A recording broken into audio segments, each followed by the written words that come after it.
Welcome, everyone. The title of this panel is The Future of Investment Arbitration. Because the organizers believe that there is indeed a future for investment arbitration, this is both a debatable proposition and a certainty due to two powerful forces in international law. The first of these is the tide of state representatives calling for reform of investment arbitration.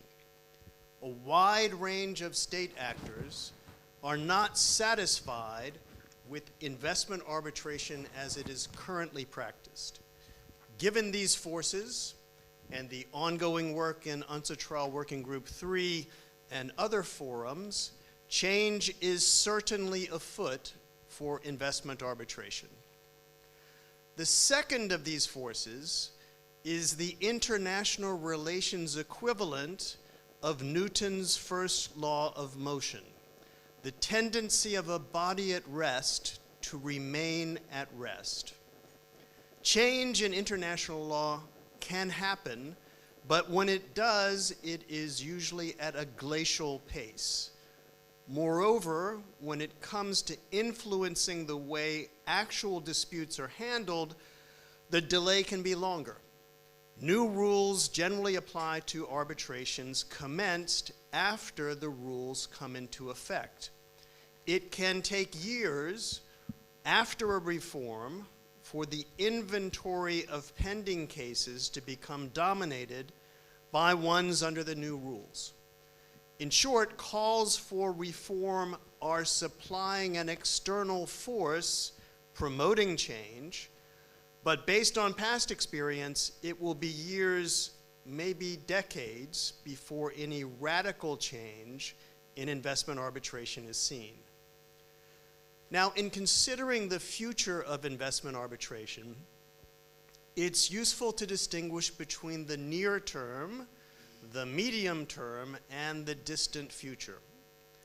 The near term will likely be an extension and acceleration of trends already apparent today. Trends that are evident are tendencies towards revision and modernization of the principal arbitration rules applied in investment disputes, and changes in the composition of arbitral tribunals deciding these cases, among other things.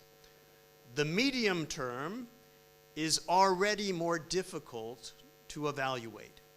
We may see an increased influence of more recent generations of investment treaties as these enter into force or replace older bilateral investment treaties in the inventory. Perhaps in the medium term, we may even see one of the investment treaties concluded by the European Union come into force. The distant future is even more unpredictable. It is in this time frame that the more adventurous of the reform proposals may enter into force and have an impact.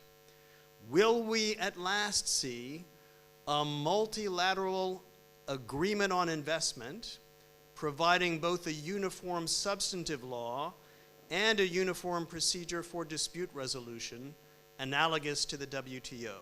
Will the current patchwork of hundreds of investment treaties be retained?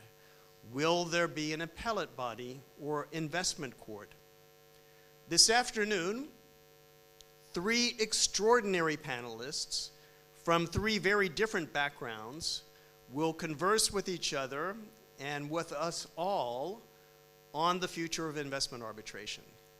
Meg Kinnear is the Secretary General of ICSID, the International Center for Settlement of Investment Disputes. Toby Landau is an English barrister and arbitrator now based in Singapore. Alain Pellet is an emeritus professor of public international law, president of the Institute of International Law, and the counsel who has most often appeared before the International Court of Justice. All have decades of experience with investment arbitration. And with that by way of general background, I should have said at the outset that I'm Bart Legum, I will now turn the floor to Gustavo Laborde for describing the structure of the panel. Thank you, Bart. My name is Gustavo. Welcome everyone to this opening day of Paris Arbitration Week. And as Bart says, we have an exceptional panel here. And the discussion is going to be structured as follows. First, we're going to have a brief discussion about the panelist assessment of how the current system has fared so far, how it has done, has it performed well or not so well. And that will lay the foundations for a discussion into the future of the field. And that discussion into the future, we're going to break it down into 3 parts: the near future, the middle term, and the distant future. In the near future section, we're going to discuss 2 topics. First, the new ICSID rules on which Meg has worked so much and the ICSID team. We're also going to discuss the new code of conduct proposed by UNCITRAL Working Group 3, Code of Conduct for Arbitrators. Then we're going to move on to the second part, the middle term, and there we're going to address the 2 points. First, the new generation of investment treaties, and then the new generation of disputes, including in what it means, the new generation of disputes. And then in the last section, we're going to discuss the distant future, which is the question of the possible creation of a multilateral investment court or the conclusion of a multilateral investment agreement. Then after that, we're going to have a Q&A session. So if you have any questions that comes to mind as we have this discussion, please keep it. You can send it also by email or online, or you can ask it here on the floor as you prefer. And so we're going to have that at least 20 minutes of Q&A exchange between you, the audience, and the panelists, and then we're going to conclude. So with that, let's begin the discussion now with the first point, which is the current status. What is the panelist assessment as to how investment arbitration has fared so far? And I'm going to begin with Toby here to my immediate left. Thank you very much.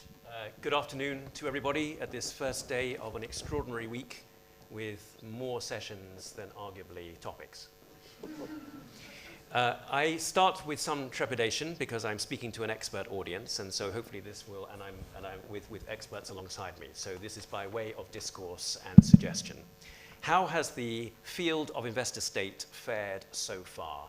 There are a number of different perspectives on that question. The first one is a matter of actual fact. As a matter of actual fact, I think it has fared well. It's fared well because there have been a large number of disputes that have been resolved, and there have been a large number of resolutions that have been enforced, and we have avoided world conflict arising out of these disputes, and the process has served its ends. But that is not so important, because the next perspective is much more important, and that is, how has the process fared as a matter of perception? And it has fared, frankly, badly, very badly. And in order to assess that, one has to bear in mind the lifespan of our field. Now, you might think that investor-state arbitration has been here for some time. Of course, it has not. The first investment treaty, Pakistan-Germany, was 1959. But we didn't have active investment arbitration until really 2000 onwards. That whole period of about 30 to 40 years actually was without arbitration, because it was there, but it wasn't considered important. It was dormant. It hadn't yet been woken up. It's sometimes referred to as the sleeping beauty, and unwisely, I once said, kissed by Jan Paulsen.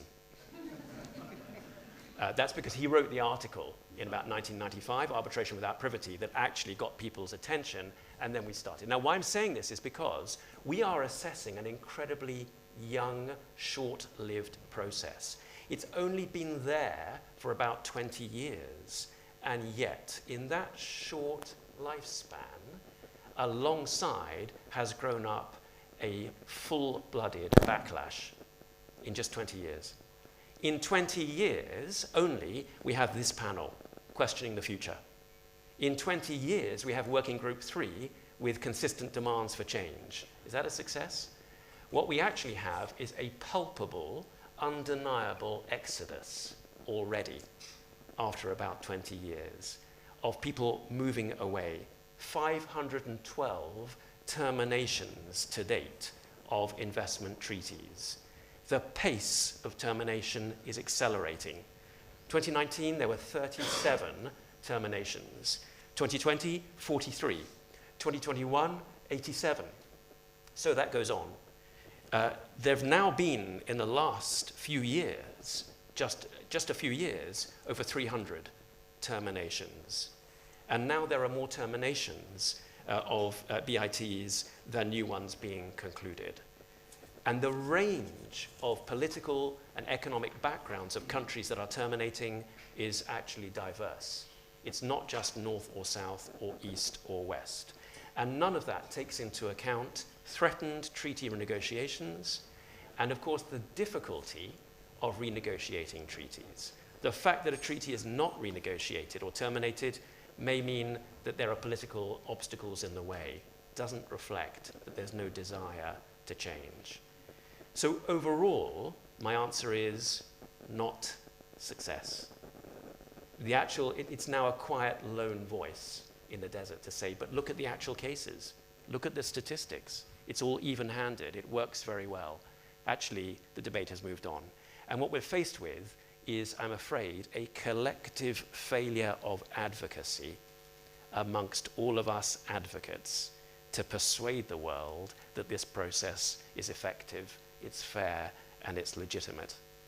And so my answer is, we look to the future from a point of weakness now and a pressing need to find a different way. Thank you, Toby. Meg? I look at a lot of the same statistics as Toby, but my glass is half full instead of half empty.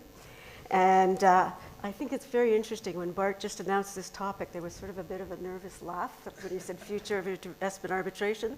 And I agree in terms of advocacy, it's time for us not to nervously laugh about that. We have a system that is very young. Really, the cases only began with the NAFTA and Argentina cases at the end of the 90s and early 2000s. And I think it functions very well, and I see this every day. Now, I'm not unaware of the critiques, and I'm not saying that it is perfect in every respect, but what I do think is incredibly important are some of the objective measures. So you look right now, you have over 2,200 bits in place. You have more than 65 model treaties, which is an interesting indication that states are intending to negotiate, and a number of states are negotiating. I look at ICSID membership, and it is at an all-time high with 158 states, including notably Ecuador, who had left in the 2000s and has returned to ICSID. You look at a caseload that has gradually increased, but with basically steady metrics in terms of, first of all, roughly 35% of all cases settling before they come to an award, and the rest roughly evenly as between claimant and as respondent. So a lot of those stereotypes we hear are very much not consistent with the evidence. This is not pro-state or pro-investor. This is a very balanced system, and it's doing what it was asked to do. And I think in particular, the strength of this discipline is its capacity to change and to evolve. I don't think there's an international law system that has evolved as much as investor-state in literally about the last 20, 30 years. So I think that bodes well for the system as well. And we know new generation treaties. We'll talk a bit later about ICSID rules. I think that bodes well, and the system has fared well. Thank you, Meg. Alain? Well, I'm afraid I could be very brief because I could sign everything Toby said. But let me first make a warning. Bart was kind enough to introduce me as an experienced investment specialist. I am not. I am a generalist in international law, contrary to my two partners. That being said, I think that we must not make a confusion between statistics and reality. On statistics, I give a point to Meg. On reality, I totally align myself on Toby's point. I think that it is not very good sign that after so few years we are thinking of what is the future. In a way, I would personally answer maybe no future. But I think that having so many questions on this rather new mechanism or absence of mechanism is not very comforting. And in a way, I find, since I am a generalist definitely, I find we are a bit in the same picture than as the international criminal law. It is even younger, and there is a real question on its future. And I think we are in the same picture. I have written a contribution to the Mélange Gaillard, which unfortunately should have been published years ago, or not years, maybe not, but several months ago, and still are not. And I have called it the 7 sins of the several capital sins of investment contentious. And I think they are real sins. Maybe I just list them to indicate what are, for me, the weaknesses. The length and sometimes the unintelligibility of decisions. This is the first sin. Second, the excessive length and costs of the procedure. And I think cost is money is a real issue for us. Third, this is often linked, it is a smaller sin, but it is a sin for me. The too systematic use of experts. I think experts usually are not credible. Fourth, the Americanization of the resulting and the resulting spirit of chicanery. I am very, as a partly external observer, I am absolutely shocked by the spirit of chicanery, which infuses the whole process. Fifth, I think this is a consequence of the entre-soi that reigns in this small world. You can tell me, well, yes, but your world, the ICG, is even smaller, but for very specific reasons. There is no cases in public international law. There are a lot in investment law. And I think this is the last sin, but for me it's a very important one. This all contributes to the doubts that certain behaviors of arbitrators and of counsel raise as to the impartiality and the integrity of the system. So my feeling on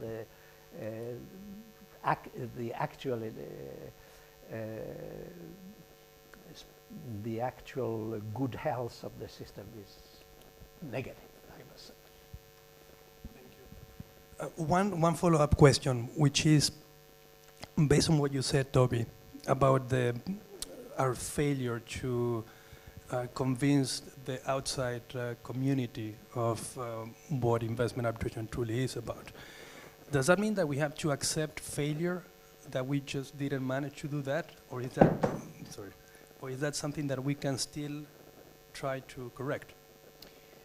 We are faced with a mountain to climb now to correct it. I think if you'd asked me the question 10 years ago, 5 years ago maybe, it might have been manageable. But frankly, I think we have gone beyond a point of it's difficult to return. And I think we may come to some of this detail when we look at what steps have been taken. We will come on in a moment to talk about near-term steps, such as reform of the ICSID rules. And that's fine. There's a lot of positive things one can talk about. But if you step back and ask the question, is that going to solve this crisis?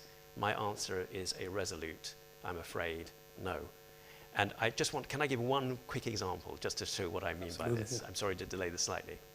I accept everything that Meg has said about when you look at the detail of cases and look at the actual statistics and say, was it fair? What was the outcome? Numbers of parties signed up, etc.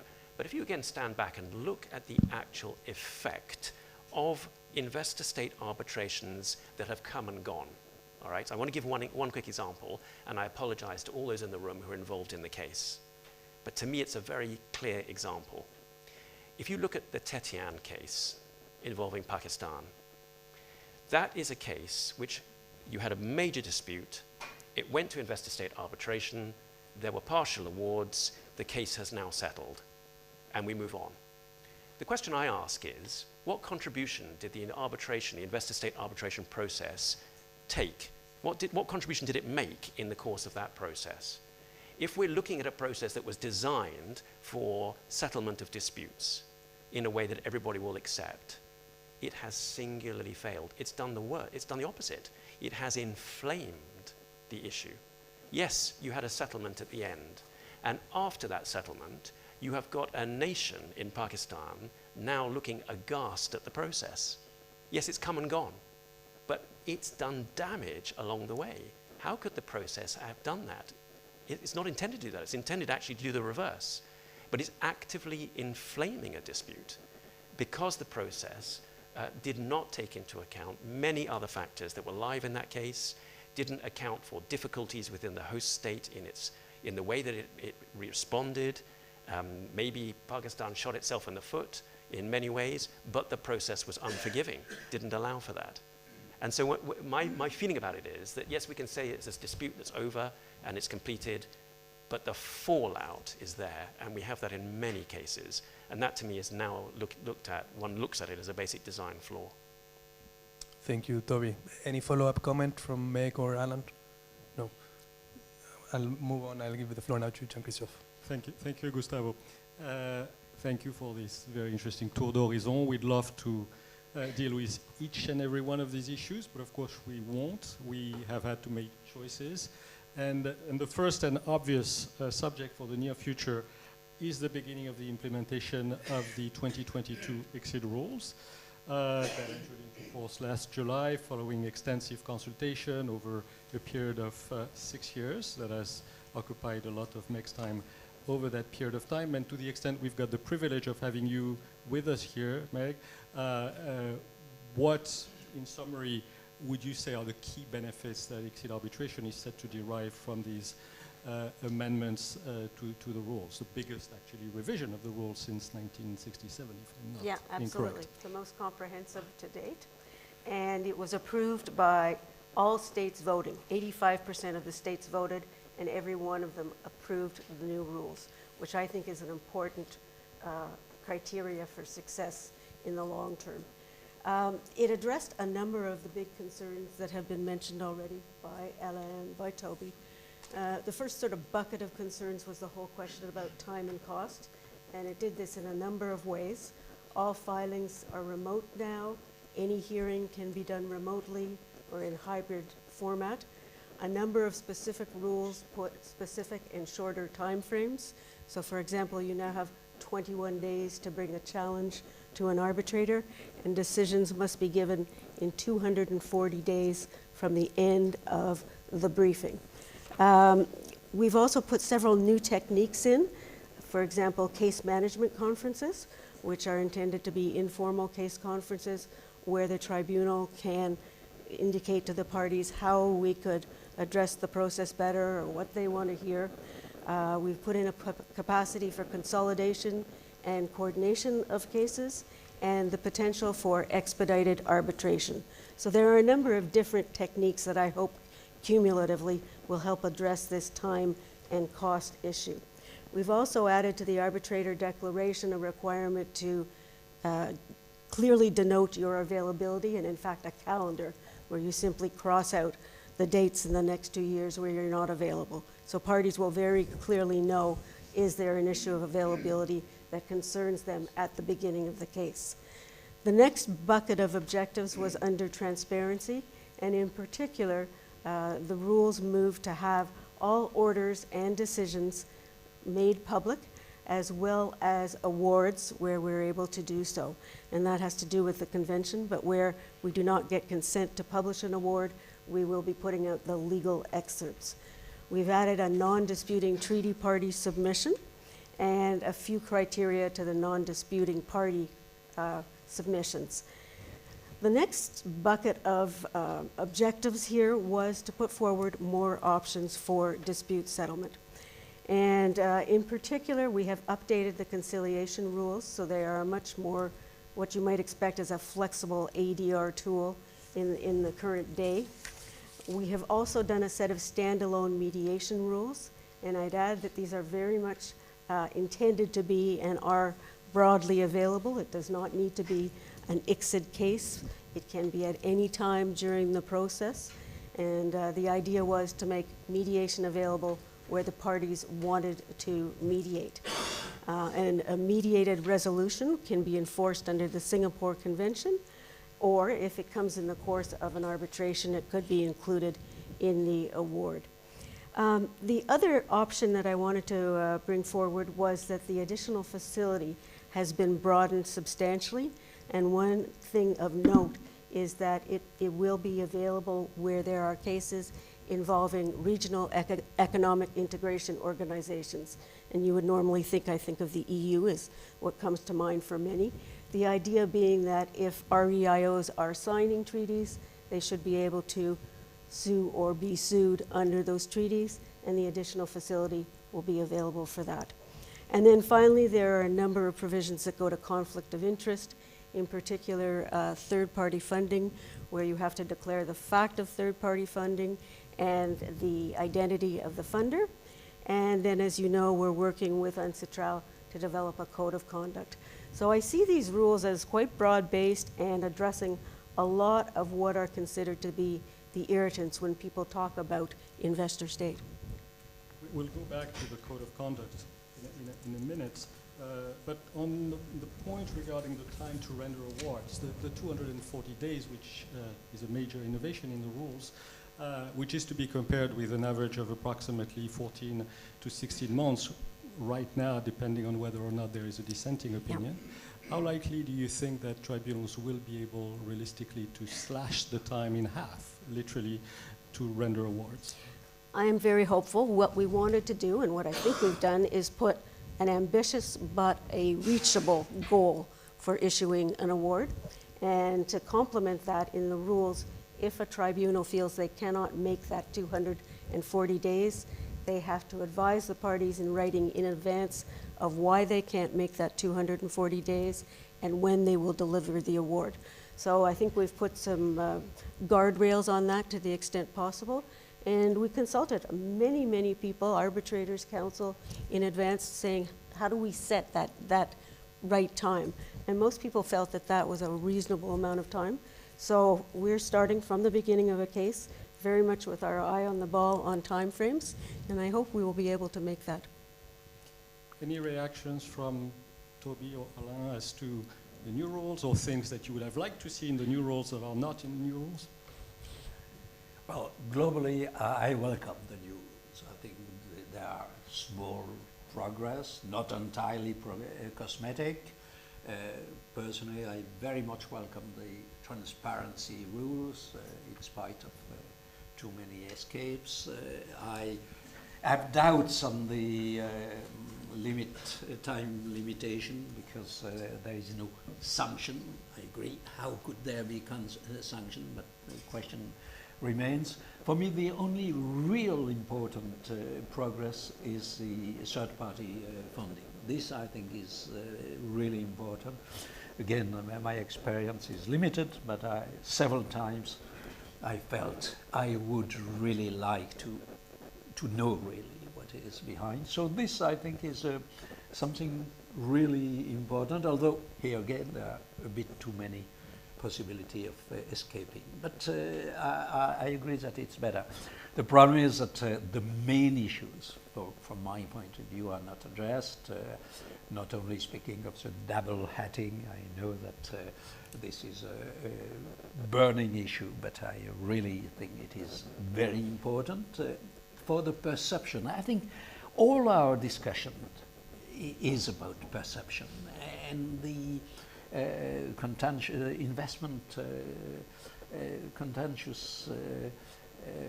picture is bad. And I think for the perception, these kinds of things are progress. But double hatting is something which for me is quite important. And I would think that it does not, these new rules, again I welcome them, but I do not attack the problem at its roots, which we will have for the next panels when we have time to discuss this. Toby? So I'm going to try not to agree with Alain throughout the afternoon, otherwise it might not be so interesting, but I do agree. But I think one has to look at this really in two planes. There are two different approaches, two different orbits. At the level of the process itself, I think that the new rules are very positive. There are lots of things in them. If only tribunals would use them to the full, they actually would make an impact on the short-term, immediate criticisms of the process. And one of my favorite new ones is the insistence that tribunals more actively case manage. That, I think, goes to the root of a lot of the problems in arbitration, in particular, ICSID arbitration, frankly, because ICSID arbitration has a lot of autopilot in it. That means you start with a first session, and if you're sitting, you are given by the ICSID Secretariat a draft agenda and a draft minutes of the first session before you've had the first session. And that will list out a standard template which will set a standard process off, and nobody really departs from it. And that process has in it sometimes redundancy. Sometimes not needed. Sometimes it's not tailored to the process. So it's too long, a bit too expensive, and nobody's really adding in any creativity or individuality, which is the whole essence of the process. Now, I think there will be perhaps a move away because tribunals are told after the first session you still have to actively case manage, and you have to take into account a lot of criteria about efficiency and what's needed and what's in dispute and what isn't. So those sorts of things I think will definitely help, and many other things that Meg has worked on, and I think it's been an incredibly successful exercise. But all of that is at that lower level, because above this, as Alain has mentioned, there are the bigger issues. And these are not issues which one could have expected ICSID in this process to have addressed, because they're existential. They're much, much bigger than could have been handled in this way. There is an unkind picture of rearranging the deck chairs on the Titanic. And I don't mean that to be too cruel by using that, but I think there is an element of it that, yes, this has been a very successful exercise, but we've got bigger, more pressing issues to address. I think it's now time to move to the second near-term subject that has already been alluded to, and that is the subject of the Code of Conduct for Arbitrators. If I summarize the situation, the UNCITRAL Working Group 3 has discussed various iterations of the code for several years now, and this was last discussed in Vienna in January of this year, with actually the discussions resuming in New York as we speak today. One key point of contention was indeed Article 4 about double hatting. That included initially some extremely restrictive language that my impression is was softened a little bit in the latest iteration. Do you have any views on the current state of play, and what is the right balance to be struck, in terms of double hatting? Who wants to start on this? Meg, do you want to? It is a work in progress, as you say, and we are discussing it towards the end of this week. I think at the very beginning of these discussions, there was a clear recognition that there were those who wanted an absolute prohibition on double hatting. There were those who felt that a prohibition on double hatting would very much prevent first-timers and new entrants into the field, and so it had to be measured somewhat. And I think what you see here is the attempt to measure or temper a double hatting prohibition with not being too dissuasive of people being able to start into the profession and start as arbitrators. So we'll see where it comes out, but I think that's the kind of balance delegates were trying to strike. Let me ask the question now to double hatters or former double hatters. Toby, what do you think? Yes, so I start with a declaration and disclosure that I am a double hatter. So you can disregard everything I'm about to say. I think that it's important. First of all, I recognize, absolutely recognize the concern about double hatting. There is a genuine concern, a genuine issue that needs to be addressed. But it does not get addressed successfully, in my mind, by an outright ban on double hatting, which I think actually would be counterproductive. And here is my platform for this position I'm now going to put forward. When you say when you criticize double hatting, you need to drill down to what the actual constituent concerns are. And there are two of them which are often articulated. One is that if you take a position as counsel, that might impact on your neutrality as arbitrator. That is a bad reason. It's because it's no different to taking a position as arbitrator on a particular issue and subsequently being faced with the same issue if you're arbitrator in another case. The idea that because you're going to argue something as counsel means that somehow you are going to infect yourself, I think is just a weak point. And we do not expect, nor do we actually want, arbitrators who come to an issue with a blank mind. Many, unfortunately, do. But that's not the intention. The intention is you choose an arbitrator actively because of their previous decisions, because of the portfolio that's available, because of their likely leanings. And that's the great thing about party autonomy. So that's a bad reason. The second reason is a good reason, in my view. And that is that if you combine counsel and arbitrator at the same time or in close proximity, then there is the perception of a possible incentive. That's the real rub. An incentive to decide a point as arbitrator because it will help you in your argument as counsel. And I completely see that. But that doesn't mean an outright ban. It means stopping people from double hatting when there is that coincidence of timing and coincidence of issues. And that's what the current proposal in the Code of Conduct does. It tries to zoom in onto that, which is if there is an overlap of timing and treaty, parties, or measure, then it's a no-no. And you have broad disclosure, much broader than that, to make sure that you can police this. But if you move on from that and say, no, a complete ban, well then you are setting in place a monumental barrier to entry for new participants. That is the reality. Because you cannot, from one day to the next, become an investor-state arbitrator. You need to build up into the field. And we desperately need diversity of all sorts, desperately. We've had that from Yaz's introduction this morning, and we all know it. And it's gender, and it is geography, and it is all other types of diversity. And for that, you have to have a system where people actually can come in and they can put a toe into the water, but at the same time, they're still earning a living. And so I think that overall, as well as other issues such as party autonomy, for the good of the process, actually, let me just quickly insert one other, and that is quality of arbitrators. This I'm tempted to name names. I won't. I will one day after I retire. There's a big difference in appearing before arbitrators who have an active counsel practice or did recently, and those that haven't practiced for many years. There is something about being counsel that keeps you on your toes and up to date and sympathetic to the parties who are appearing in front of you. And of course, nobody in this room is included in what I'm saying.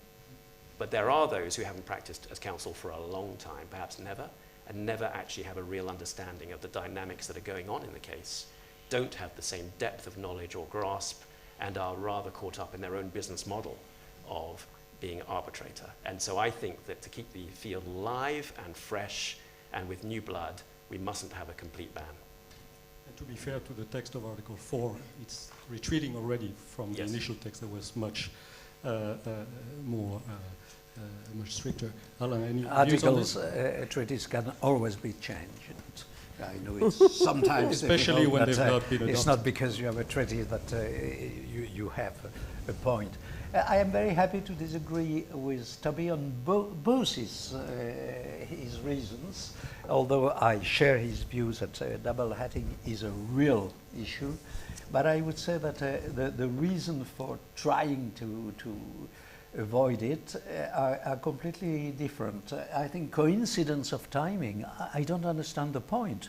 Whether you have too many cases as arbitrator or as counsel, for me it's the same. And I don't understand, I simply do not understand the point. I think the problem is for people to be reasonable, not to take more than they can.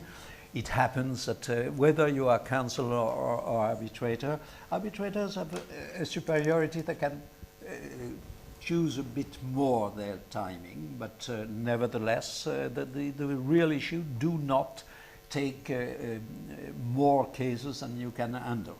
This for me, and coincidence, I don't understand the point. On the other issue, I don't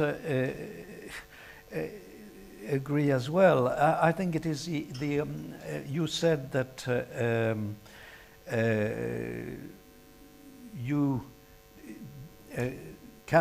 arbitrators cannot think of their next case as that counsel, sorry, when the arbitrator should not think of their next case. But I think it is the contrary.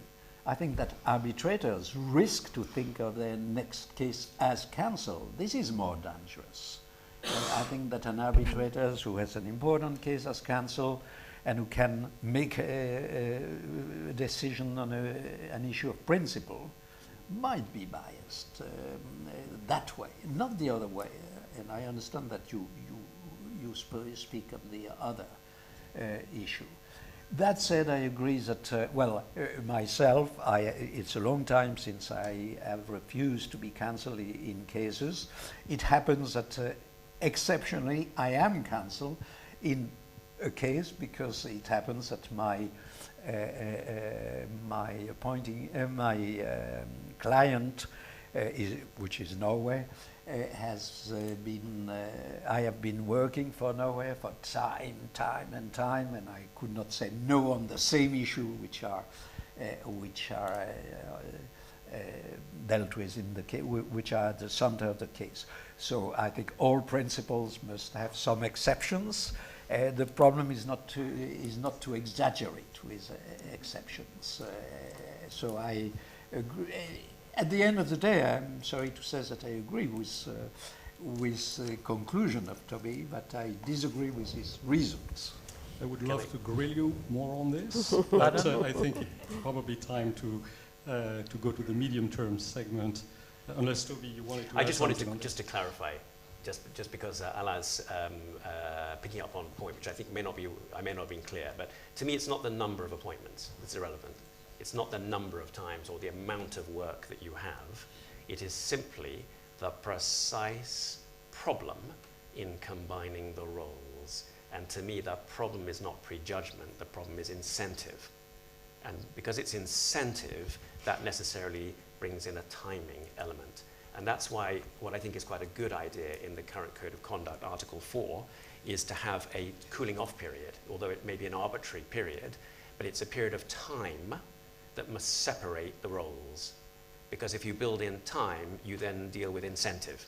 There won't be an incentive if actually you're not doing the two things at the same time, exactly, because one's already finished, just to be clear. Oh, in the very long term, I agree with you. Meg, Gustavo, did Meg want to add, did you want to add anything, Meg, on this? No. No. Great. We can move on then to the middle term. And now the first question is for Meg, and it's how is the new generation of investment treaties going to differ from the previous generation of investment treaties? Yeah. There are a number of features that I think we're already seeing in new generation treaties. Clearly, a more detailed definition of investment is often there. Often we're going to see denial of benefit clauses, more detail on substantive obligations, fair and equitable treatment versus minimum standard, expropriation, MFN, national treatment, are all being more explicitly stated in the new generation of treaties. We are obviously seeing a lot of clauses that will address the effective government measures taken for public health, public safety, environmental concerns. All of those issues and the police powers issues are being dealt with in new treaties. I think we're going to see more mediation in these treaties, and sometimes mandatory mediation. And in terms of procedure, I'm starting to see more treaties that have more sort of entry type requirements, things like waivers, fork in the road, exhaustion, and I don't know what that does to accessibility or not, but I think it's a feature we're seeing in new treaties. And then finally, there's a question about who will be signing these new treaties, and we are starting to see them go from bilateral to smaller groups of states, sometimes larger ones, RCEP, CTPPP, all of that. So I think those are the features of the new treaties that we're going to see in the next generation.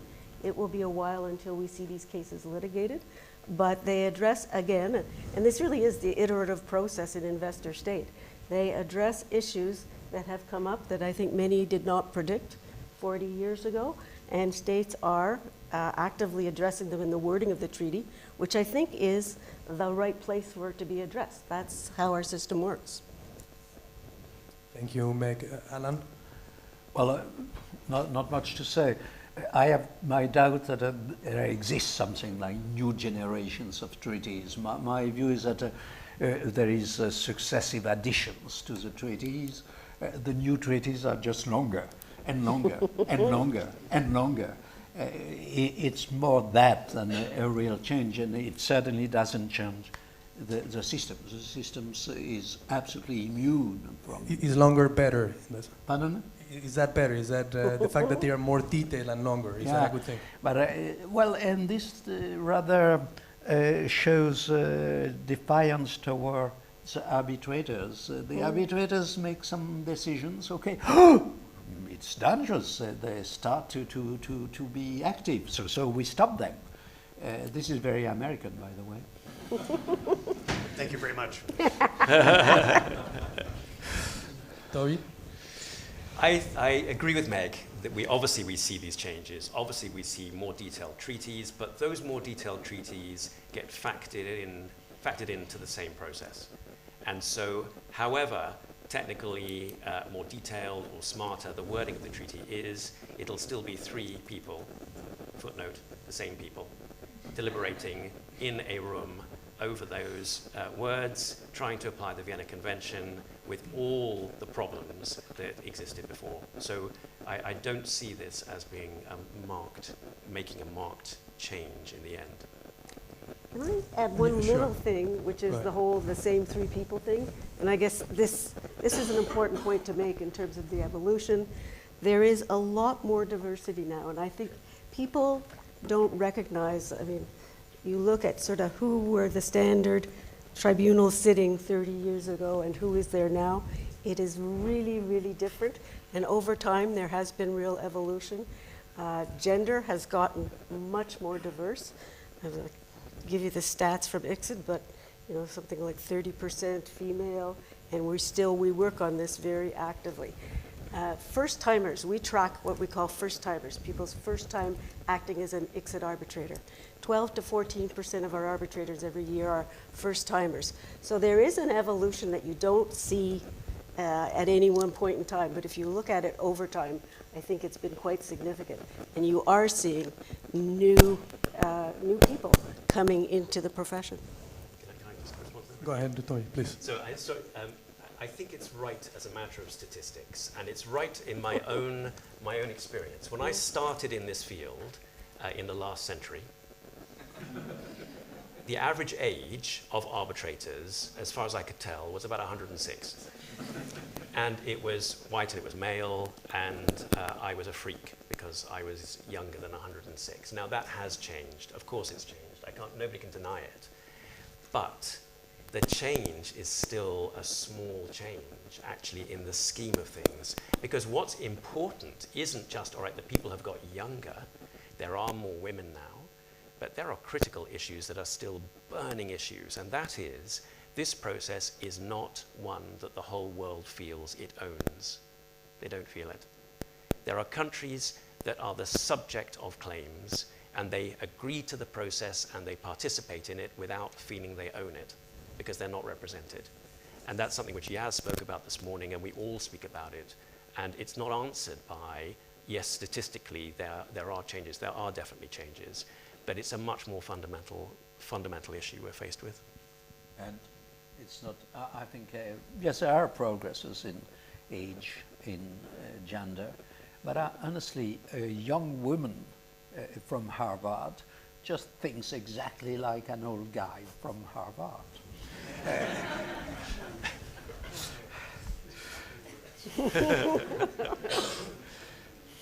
Toby, on this point, so what could be made to ensure that these countries can have arbitrators that would represent them or allow them to feel that they own the system? There's no easy answer to that, and we have been grappling and struggling with it for a long time now, so we just need some kind of fresh thinking. Obviously, there needs to be active capacity building in countries across the world, because it's no good saying that the doors are open unless there's somebody willing to come in who actually is qualified and trusted. So that capacity building actually requires us all to focus on the problem areas around the world, and I don't think we do that sufficiently. So now, speaking out of turn and speaking in a way that is bound to shorten my career, why are we having major conferences in comfortable places around the world which know about arbitration already? Because it's nice for us to come here in nice hotels with great restaurants and meet our friends in a comfortable environment. This is not where we should be. We have to be in the countries that are not nice and that are not comfortable. That's the reality, actually. We have to go to countries which are desperate for education in this field, desperate to meet the people. I mean, actually, the pandemic was a blessing because it meant for the first time you could actually log on and participate in webinars where in the old days many people couldn't afford to travel and would never go. So we're moving in some sort of positive direction, but we've got to do much, much more. Why is the next ICA after Hong Kong in Madrid? Why isn't it in somewhere where actually people don't really want to go? And that I think is actually what we've got to face up to. Thank you. Meg, any I comments? just want to say, Toby's quite right. At technical assistance, there is an unlimited need for technical assistance. And I know we've been doing a lot more, but it's an unlimited need, quite frankly. But the other thing, I think, is visibility. When we go to various countries and you meet the bar and you meet the arbitrators, you realize there are capable people that could be selected. But we don't all know one another, and that's a challenge when you're in a global situation. But just to give arbitrators from different countries some visibility, so when counsel are selecting somebody, they go, oh, what about so-and-so from Rwanda or wherever? And I think that's part of it as well. So trying to give people more visibility, even things like conferences, law review, all of those kind of things, just so that you see the name and get to know the people. Alain, any comments on this? No, not really. I just think that delocalization is quite interesting.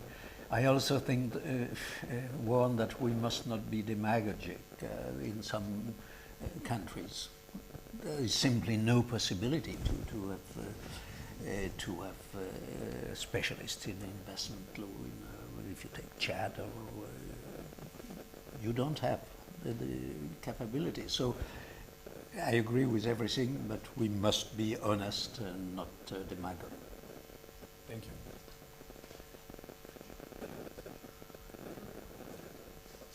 Okay, one more question in this section.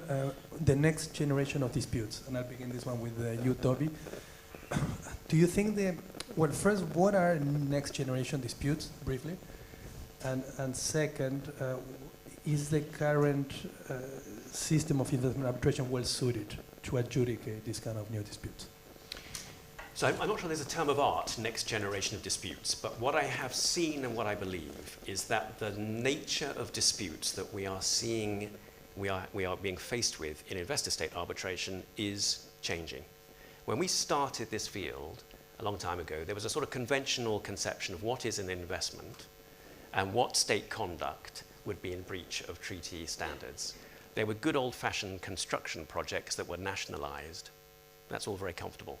But now we've shifted. Through legal collective ingenuity, we have a much broader conception of what's an investment, a much broader conception of what is adverse state interference. So now we are dealing with major and often sensitive questions of sovereign discretion, like climate change. Climate change policy now sounds in investor-state disputes. That's one example. Health policy is another. With climate change, as an example, you're dealing with something which is quintessentially vertical in nature and not horizontal. A horizontal dispute is an old-fashioned commercial dispute between two parties on the same plane. A vertical dispute is where one party, an investor, is attacking a state on a policy that may impact on the whole nation. Climate change, it may impact even further. And it will impact on, in a concrete way, on a whole spread of interests that are not involved in the arbitration. So that puts tribunals in the middle of incredibly difficult policy decisions. So the question is, does our procedural model cope with that? And my answer is, it does not. It was never designed to. We're dealing with a commercial arbitration procedural model. It was never thought of with these kinds of disputes in mind. And the arbitral mindset is a commercial arbitration one. If you ask a lot of people, majority I'd say, of people who sit as arbitrator, they say, we're not interested in other issues. It's not our job. Our job is to resolve the dispute between the immediate parties, and that's it. But these disputes do impact on a much broader range of interests. So where are they in the process? And what we're left with are limited concessions, the odd allowing of an intervener or an amici. But actually, it's not full participation, because that puts an unreasonable procedural burden on one party, because the process isn't designed for it. So my answer is that actually we now, with these new kinds of disputes, desperately need to rethink afresh a new procedural model. And what that model would do is to address the interests, the wider interests that are concretely impacted. And if they're not addressed, those are the interests that later will challenge and complain and will undermine the legitimacy of the process. So we actually need a process that builds in more, it's more robust. It builds in already a process to foreshadow the criticism that may come later. Thank you, Toby. Alain, do you agree? I certainly agree.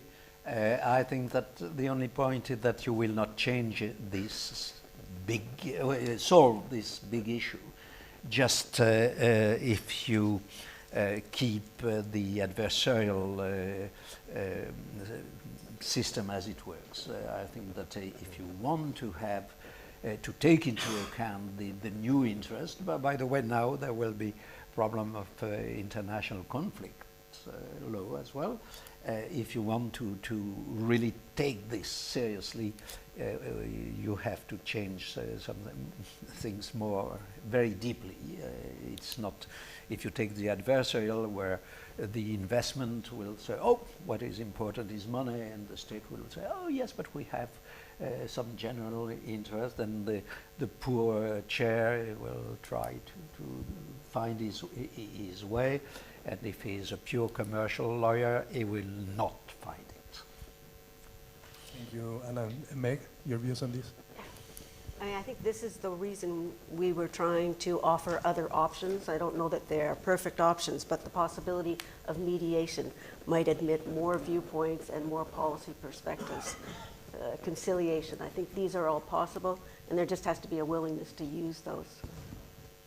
Can I come back for a Sure, minute? Just to pick up, I think what Alain says is exactly what I mean. What the problem we have is the adversarial system, right? And this is why I'm thought of as a very, well, a strange person by many people, but especially the London bar. The adversarial system, what it does is it polarizes the issues. So if you're sitting as a tribunal and you're in the adversarial system, you are faced with two parties that get more and more entrenched and further apart with the help of highly paid experts. And what that means is that in very difficult questions where you're dealing with nuanced policy matters, there's a big middle ground that's not addressed. Okay, it should be the state's job to address it, but the state often is dysfunctional, it's got resource issues, it's got political issues, it doesn't do that. And so actually tribunals are faced in such a difficult, they're put in such a difficult position. How can you deal with difficult policy questions when you're faced with these extremes? And that middle ground is absent. So that means actually the adversarial system needs to be rethought. Maybe we need to be thinking about commissions of inquiry or something totally different to actually allow a tribunal to assess policy in the same way as good governance will formulate policy. Thank you, Toby. I think I'll give the floor now to my colleague. Indeed, and I think that's a terrific segue from the medium future to the distant future, because we've kind of transformed the discussion from one about what's likely to happen to one about what might happen in the future. And so let me begin by asking each of the panelists to imagine the perfect reform that would solve all of the problems that Toby and Alain and to some extent Meg have been discussing. What would that look like? And you know, this is a real challenge because to some extent I feel like I'm back in the 1980s listening to a discussion between Marxists about how the revolution must take place, and then you get to the part where what's supposed to happen after the revolution takes place, and then there's a little bit of silence. So please, fill that silence. Well, the ideal future is no investment mechanism, because we don't need it, because they can be dealt with by domestic courts, and this is, for me, what would be ideal. Now, ideal is not possible in this world, so I would think that the best would be to have a global mechanism, institutionalized and very strongly institutionalized, including investigators on, in particular, the problem of damages. But here again, I think at the world level, it is untenable. It is only possible when you have like-minded states. So my ideal for a long time, I will be died a long time before, but would be at least to have regional mechanism with appellate, strong appellate, and not only kind of ad hoc committees in the countries, in the regions where this is possible, and I'm afraid that this is the only imagination I can have. But again, well, this is not in a very far future, because we have already some very likely realizations, which will, and after all, the European Union courts are just a prefiguration of this as well. I don't want to discuss ACMEA, of which I am a strong opponent, but for other reasons. But we have, I think it is workable. So my ideal is the least ISDS as possible, but for the moment, it is a bit like democracy. It is the least. Don't forget, when the system was Imogen, it was really an anti-third world system.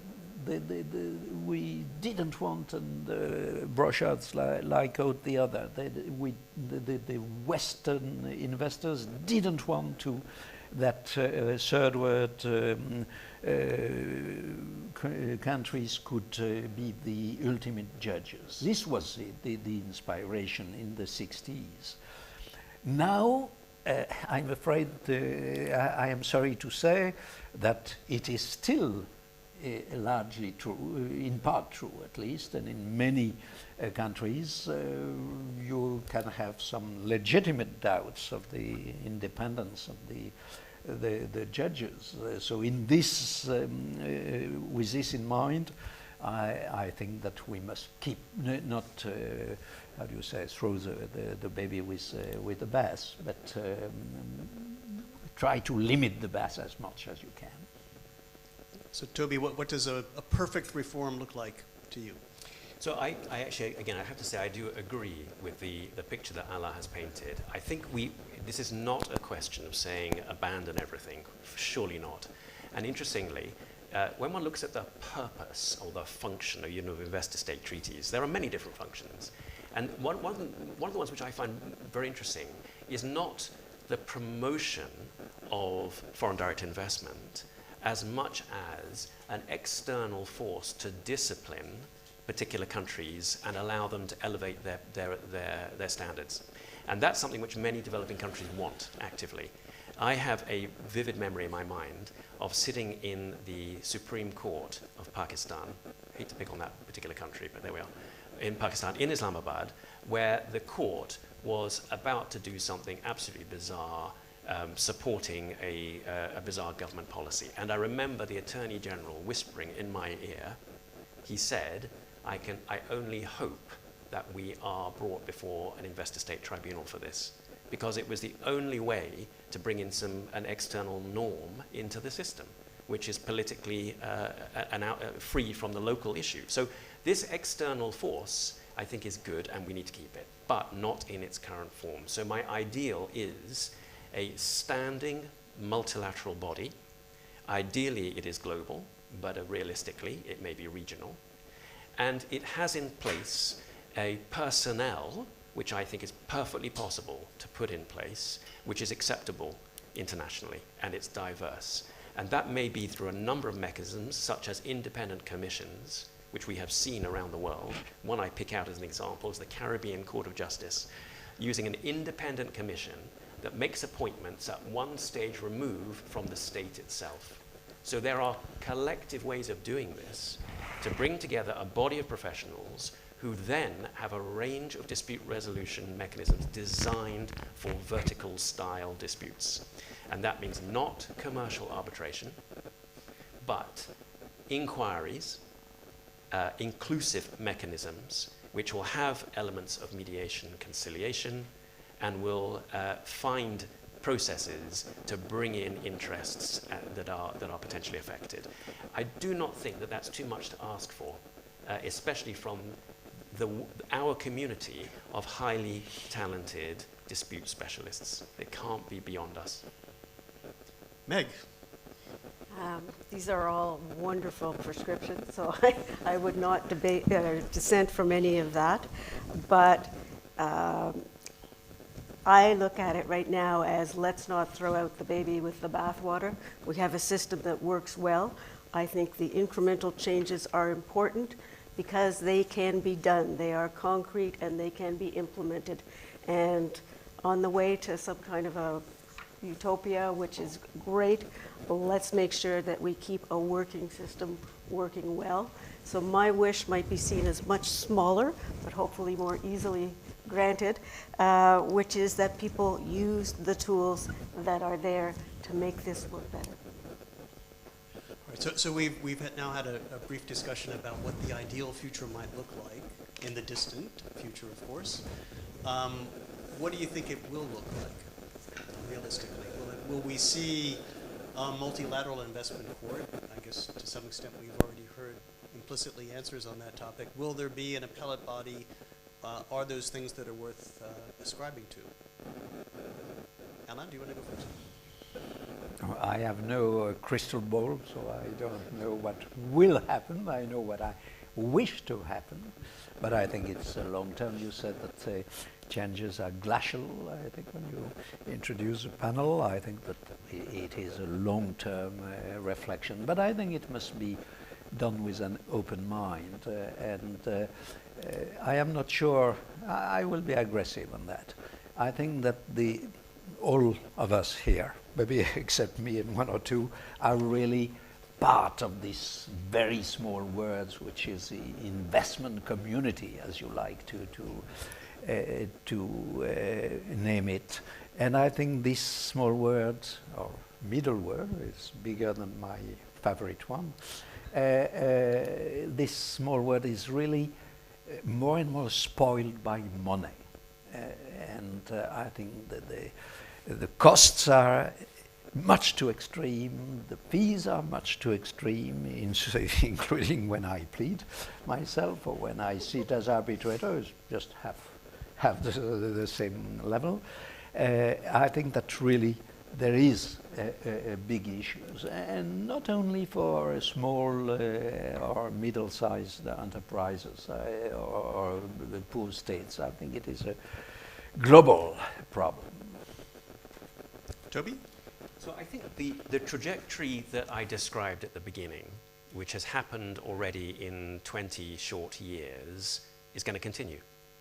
And because there's nothing now to show why that wouldn't continue. We're making incremental changes, we're improving the process as it is, and alongside there is an increasingly vocal exodus and criticism. So that is going to continue. And I see it when I travel around the world. It's palpable. When you spend time in other countries, the view of this system is it's dead, it's over. Not everywhere, of course not. But in many parts of the world, one does pick that up. But I still am optimistic that the work that Working Group 3 has now commenced actually may well lead somewhere, probably in a patchwork at first, rather than one central multilateral court, which is, I think, too much to hope for in the short to medium, maybe near future. But I think at some point, but I think in the meantime, we are already seeing, all right, maybe not yet in force, but the EU initiative of putting in appellate mechanisms and courts in particular treaties, I think that will continue. And I'm optimistic that some of those will actually come into force. I'm optimistic that we will get over the problems that people say exist with these standing bodies, because I don't think they're insurmountable at all, such as who are going to be the adjudicators? How can they be neutral? Who's going to pay for them? How does this sit with the current system? I mean, what one can do is actually itemize the current criticism, the current issues that people say this will never work, and really assess them. And actually, just briefly, they boil down to these people who are permanently appointed, why will they be neutral, and who's going to appoint them? That's one big issue. Another big issue is who's going to pay for this? Another big issue is how does it sit with the New York Convention and the current system? Each of these kinds of issues, they are one can answer them. I do not think any of them are enough to stop this actually happening. And for example, the first one, which is the biggest one, who are the adjudicators? Well, why not have independent commissions that are staffed, that are populated by a whole range of acceptable people, which we see in a smaller scale, to appoint them? And bear in mind, please, that the criticism that these people will always be pro-state because they're appointed by states, I think is a thin criticism, because states look after their investors as well. And so they themselves, had balanced interests here to have a court that will not only be pro-state, it will also be pro-investor. So all of that to say that I think realistically, but probably as a patchwork, we will start to see some permanent tenured bodies, standing bodies for particular treaties. And once we've got that, that's a major step forward to show the global community what's possible. So we'll continue having a patchwork, but it'll be a different patchwork from the patchwork that we have currently. Yeah. So Meg, I know that these are issues that you are involved in as the head of an institution, and you may not have a view to express. But no, the only thing I think is, as we do this thinking, we have to be careful about fragmentation. If we end up with 25 systems, I don't know that we've done anybody a favor. And secondly, access is important. So those are two policy issues we've got to keep in mind as we do this thinking. And by access, you mean? Access to a system that effectively resolves a dispute. Very good. Well, I think we should probably move now to the next part of the discussion, which, yes. Okay, for Q&A, so we'll take questions from the floor or online. Does anyone have a question? There are 2 microphones in the room. Yes. So please stand up, introduce yourself, and get a microphone. And also, please ask a question if you can, rather than make a speech. And introduce yourself. Yes. Daniel Greinader. I have a terrible cold, so I don't have my usual strong carrying voice to draw on. I'd like to take up one point made by Toby, which is that there are countries that participate in investor-state arbitration without actually feeling that they're real stakeholders in it. It's something they endure rather than enjoy. And a point by Alain Pellet that the origins of many investment treaties are anti-third world, however much has changed since. This leads me to my question, which is, do the panelists consider that hostility to investor-state arbitration now is in any way, or if so, to what degree, an expression of wider dissatisfaction with neoliberal economic policy, of which investor-state arbitration, at least in some manifestations, might be seen as an expression. Although I realize that the proverbial $1 billion or $10 billion claim by an oil company against a third world country is very much the exception in investor-state cases. But it does raise hackles of a lot of people, even this side of the Extinction Rebellion. And is then investor-state arbitration in the difficult position that its structures like that of any forum or any arbitral institution are essentially procedural? So you can change the diversity of the tribunals, you can change procedural rules, you can push down costs, but perhaps the problem actually lies, or some of the problems actually lie in the nature of the investment protection afforded. The question was for Toby, or the whole panel? Anyone who wishes to. Who would like to start?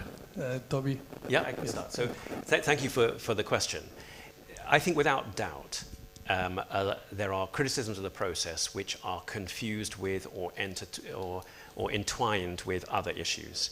And some of that is because some of these disputes have a particular resonance. For example, natural resources.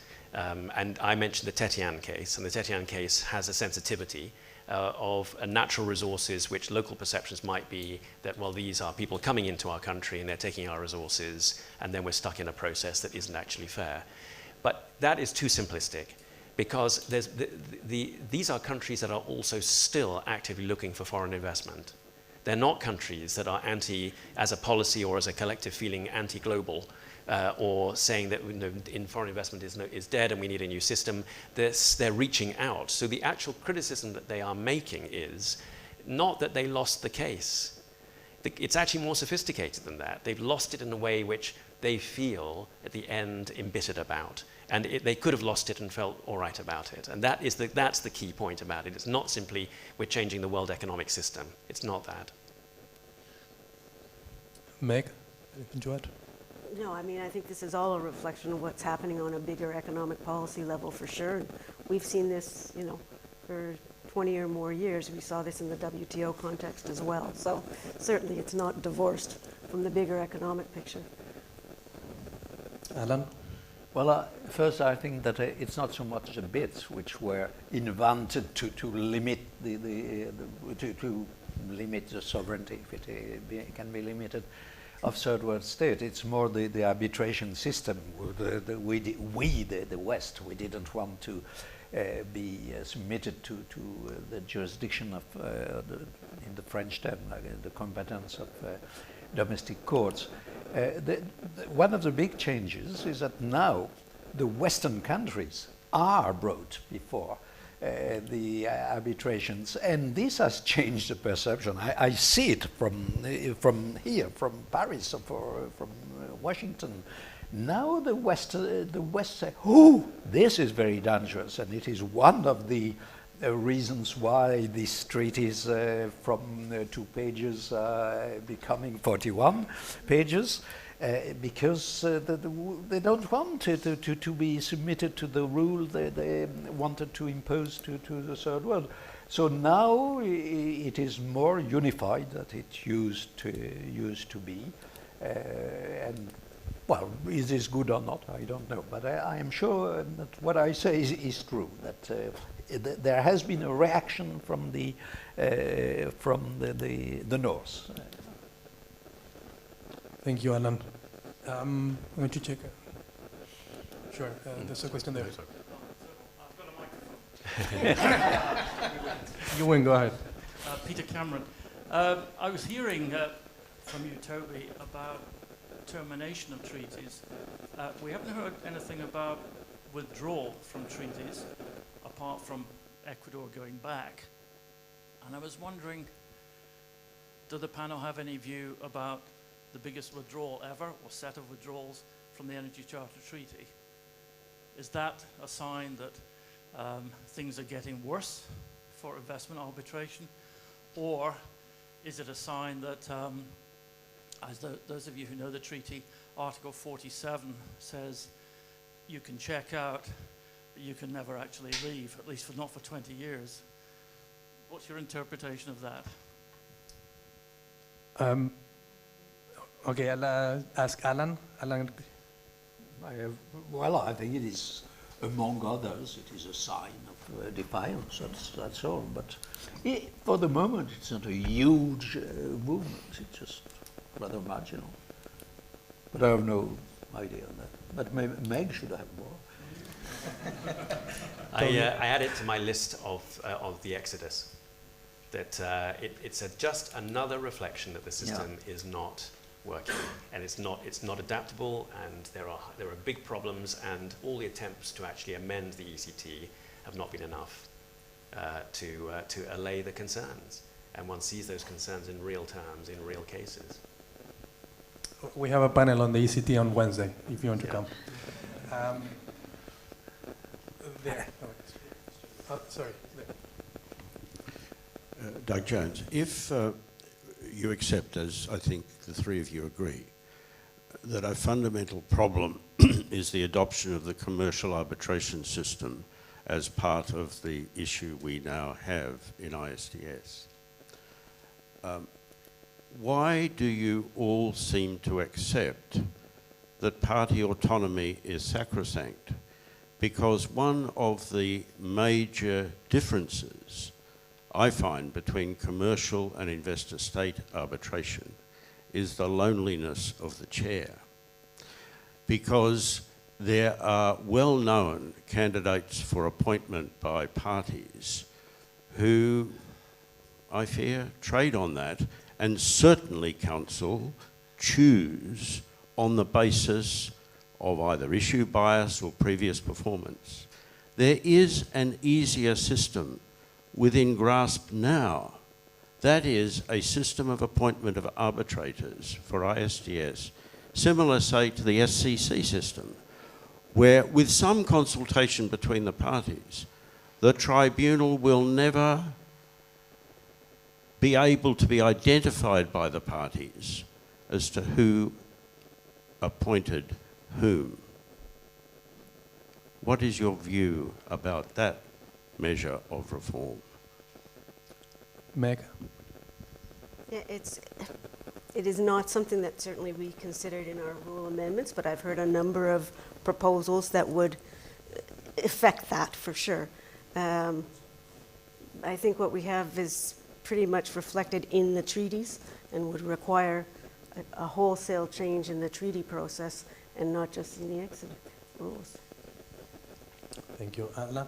I would certainly favor a system of the kind, and I totally agree on the loneliness of the chair. That being said, when you have good chairs, they can manage. I have two of my former chairs here, and they were very successful in discussing. The problem is more the problem of the appointed arbitrators who too often, much too often, feel themselves bound more or less by their appointing party. And I think this is a disaster. And I have some examples in mind where I was. But again, yes, there is a loneliness of the chair, and it's very important to find a good one, I would say. Toby, anything to add on this? No, not so much. I agree. I think one of the problems in our system of many is party appointments, and we all know there are all sorts of issues attached to it. And yes, you have party autonomy, but at the same time now we have a curious situation where there's a great premium on access to information, and that's uneven around the world. If you are with the right law firm, they will be able to tell you about your proposed candidate, and they'll be able to do the research, and they'll spend a lot of money on due diligence. If you're not with the right law firm or the wrong part of the world, they won't have access to the same information. So actually, the appointment process itself is vulnerable. And the fact is, whether you like it or not, well, at least this is my experience, however desperate you are to remain neutral, if you're appointed by a party, it feels different than when you're appointed by an institution. Just feels different. There are all sorts of forces that go on. Some are conscious and some maybe not so conscious. And there will be people in the room who will say, it has no impact on me whatsoever, and I would dispute it. And I think there are people who may not have entire self-knowledge to know what it feels like, what doesn't feel like. And I think there are available processes to put in a filter between the party who's exercising party autonomy and the actual appointment. But I think we've got much bigger issues than that to deal with. Thank you, Toby. Any other? There. Yes, indeed. I had an associate several years ago. She was hired by one of the major law firms, and she was instructed to spend 6 months profiling arbitrators, who, how many times he was appointed by the state, how many times he was appointed by the investor, how many times he condemned the states, how many times he condemned the arbitrator. So I have a question for Meg. You have done everything you can to speed up the process. What can you do to speed up the appointment of the chairman? Because sometimes it takes a year before the chairman is appointed. That's one of those issues, basically, where if the parties both want to take that time, it's hard for us to say we have to rush you ahead. Certainly, we let parties know that after that 90-day period, if one or the other wants to go into the default appointment process, we're able to do that. But if both parties don't want to move forward, then I think we have to respect their wish to take whatever time. And sometimes that reflects the fact that they are negotiating the bigger issue, or that they are trying to find a mutually acceptable chair. So, and I don't think it happens certainly doesn't happen as often as it used to. Thank you. There in the back, haven't taken any question from the back.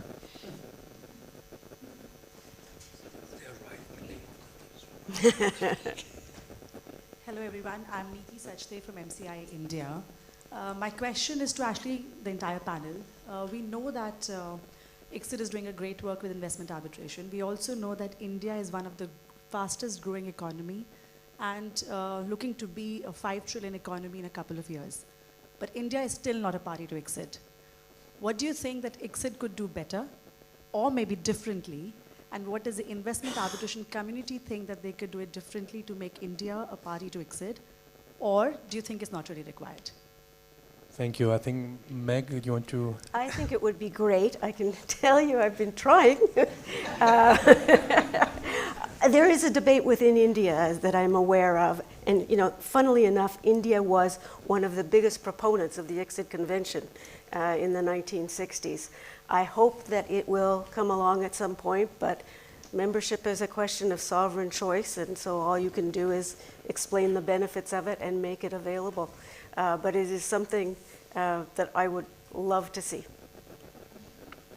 Thank you. Anything to add, Alain or Toby? No?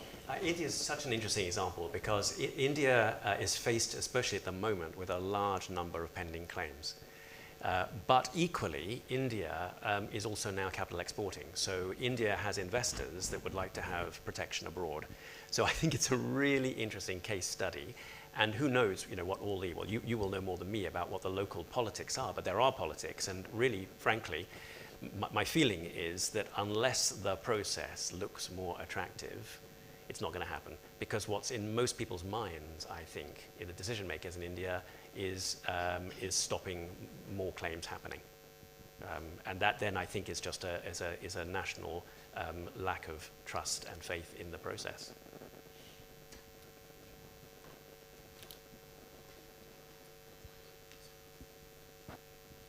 Pierre Tercier has a question.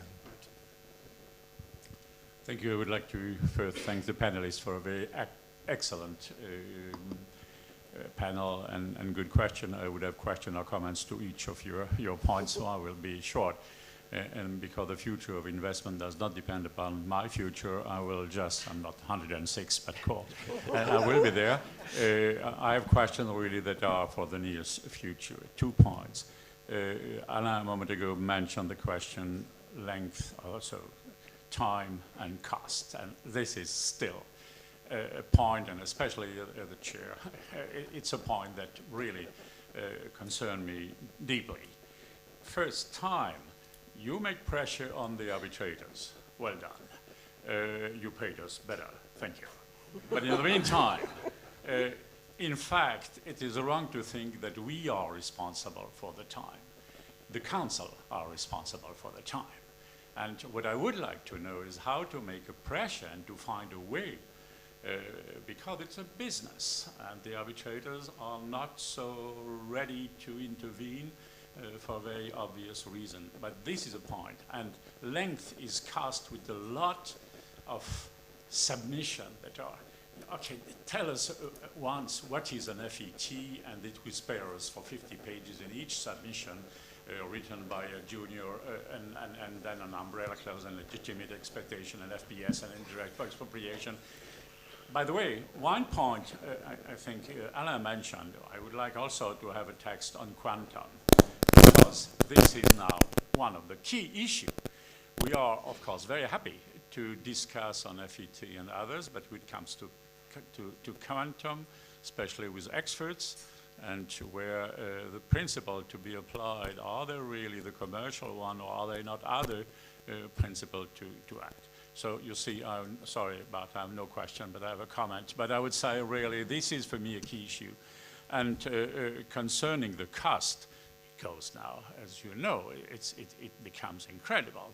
The amount that is now spent, there is no future if really we go that way. There must be. It is a business, and we have to keep in mind that is a business, and there must be also some limit to the way people use business. But this is probably not very popular, but again, I dare to say it because of the reason you know. Okay, thank you. But again, no question, Bart, I'm really... You're going to have to buy me a drink after. We take a few more. We take one. Maybe one or two online, since we have a large audience. Please, go ahead here. I have no microphone, but I have a strong voice, so no problem. When he was behind. Sorry. Go ahead. Because you were pointing. Well, my name is Peter Sester. I have 2 souls in my breast because I'm originally German, so Germans for a very long time were in favor of investor-state arbitration, but I live in Brazil, and we reject it totally, and we will reject it forever, as far as I understand my colleagues in Brazil. But my question goes to Toby Landau. At the very beginning, you said one of the key issues, is the lack of advocacy. Have you thought how to overcome this advocacy in favor of promoting, explaining investor-state arbitration? If I look at that from the perspective of an economist, which I also am, it seems to me as a collective action problem and a problem of size. I mean, who has the incentive to advocate for investor-state arbitration? Only those, and I agree with Professor Tessier, who have a business there. And this is a very small group. You cannot probably expect state actors to advocate in this moment in favor of investment-state arbitration because it's not popular among voters. So have you thought how to overcome this, how to organize this? Because collective action problems can only be solved if you organize a group, like in a collective action. So I hate to just be the purveyor of doom and gloom. But as I mentioned earlier, I think the ship has sailed. Your point is, why would states advocate? Because that's true. Why would they? Because we're now at a point where states don't buy into the system anymore. Had we been 10 years earlier, where states were more open to it, that would have been the time for the collective advocacy to happen. And it didn't happen because the backlash has been alive and well all this time and frankly has not been taken seriously. Because we have met in in groups like this, and we around the world in ever more increasingly exotic locations, where we confirm each other about how effective our process is, and how the statistics bear it out, and how the backlash is not to be taken seriously. And we never really faced up to it. So now, some of the key stakeholders, i.e., well, the principal stakeholders, the states, have lost confidence. And so yes, if they've lost confidence, what advocacy can we do as the practitioners within it? Ultimately, this is a system set up by states. And so I'm afraid I do not have a magic answer at the moment, apart from what we're doing, which is to try and think now freshly, to think of something that actually would engage the states, would get their support, and would actually then be a general force for good. Can I just add on that, though? I think what's also very important is to put facts out there. And I know I'm the queen of statistics. I wear that proudly. But it's because there's a lot of urban myths about this. And a number of government people hear that and think, oh, it must be true. And then you say, no, look, add up these case numbers and here's what it shows you, this but that. And I think there's been an effort recently to do that, but it's extremely important. And it's related to also the need for technical assistance. If government officials are going to come to the table at Working Group 3 or whatever, they should understand enough to be able to say, this is truly a problem. This is not a problem. There's a perception, but it's not an accurate perception. If you want to have effective solutions, surely it has to be dealing with something more than perception that's not based on reality. So I think there's a really important role for technical assistance and putting facts out there, and then have the discussion. Can I come back briefly on? Go ahead, Toby. Just on technical assistance. Just because I don't want everybody to be completely depressed. So I just want to just inject one ray of hope. There are initiatives going on now to really focus on how we can change perceptions. And one, I'll give you an example of things that can be done, which is something I'm personally working on.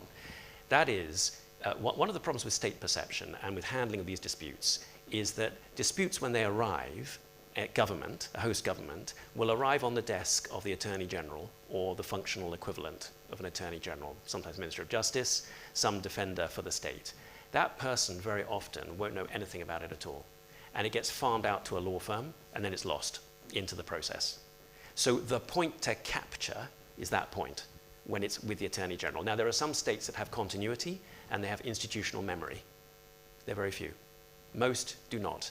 Attorney Generals come and go, and they take their experience with them when they go. So the new person comes, and there's nothing to help them in terms of technical assistance. So one concrete proposal that we're working on at the moment is an international standing forum for attorneys general, or their functional equivalents, which you identify in each. That is something which will be run by them for them. And the same thing is happening for commercial courts, SIFOC, where commercial courts judges speak to each other. So this would be a forum sponsored by a particular country who is working on it at the moment as a possibility, where attorneys general can always come. They meet several times a year, and that's a focal point for technical assistance. It's also for training, for education on mediation, because that's often the roadblock. So I think there is hope, but we've got to think creatively. I'm told that we're a bit late on our schedule, so unfortunately we will not have time to take further questions, and it's about time to conclude. And before Gustavo says a few words of conclusion, I will say only two things. One comment and one question. My comment is thank you for all three of you for coming today for this fascinating discussion. I think everyone probably will join me in thanking you very much. And my question is, as everything in life, you have to prioritize things. You can't chase too many rabbits at the same time, as the French would say. So which is the wish that you would like to prioritize for the future of investment arbitration? If you can say that in one sentence or two, capturing the essence of what you would like to see. Who would like to start? Have a strong regional investment court with an appellate body and see how it works. Totally Meg? different and innovative use of case management conferencing. Change the arbitral mindset. Stop thinking about this as commercial arbitration and think of it as something totally different. That's very clear. Thank you so much. Thank you. Gustavo. To conclude, a brief summary, if I try to capture the two big schools of thought that panelists have espoused, I would say that if investment arbitration was a person, right, if it was a person, then they would all agree that it would be a very young person. It would be about 18, 20 years old. Now, the vision of Meg is essentially let this person continue developing. It hasn't yet reached its full adulthood. It still needs a bit of more education, more training, but it will get there. Whereas the view of Alain and Toby is a little bit more like we should give up on this young, spoiled brat and, and try to start again. And with that said, Toby mentioned that we should start holding conferences in places where we don't want to go. And as an Englishman, I invited you to come to Argentina next time. I'd love to come. And thank you very much for coming. Now we'll have a cocktail for the next hour or so.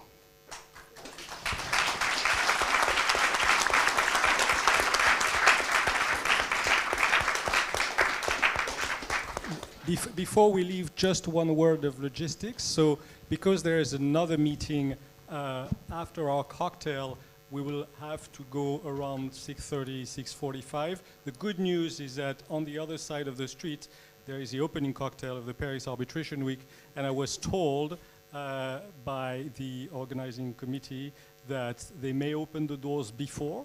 So of course, you can have a break in between the two cocktails, but if you wish to hop from one to the other, you'll be able to do that. Thank you very much.